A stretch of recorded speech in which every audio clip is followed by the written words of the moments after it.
The first mathematical perspectives were one-point perspectives, which were like elevations in relief. Now a two-point perspective is more natural. We are in the same space as what we are looking at.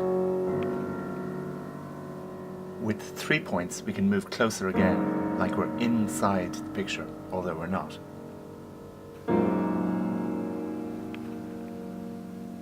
To go inside the picture we need a 3D model where our eyes are at the very center and the image is all around us. Now let's consider this from a very different point of view, from the point of view of an astronomer looking out at the universe.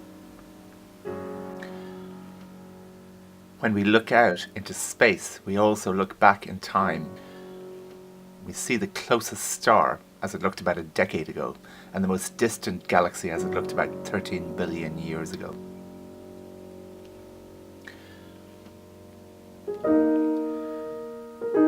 Eventually we come to the beginning of time, and there is literally nothing beyond this.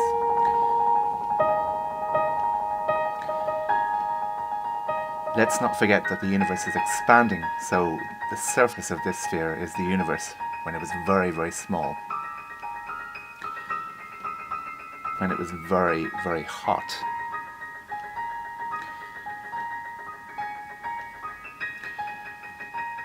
When it was very, very dense.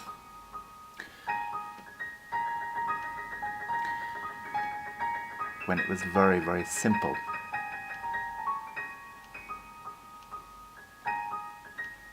This is the horizon of our universe. It's known as the cosmic microwave background, and we, who look at it from the very center of the sphere, are probably the most complex thing in the universe.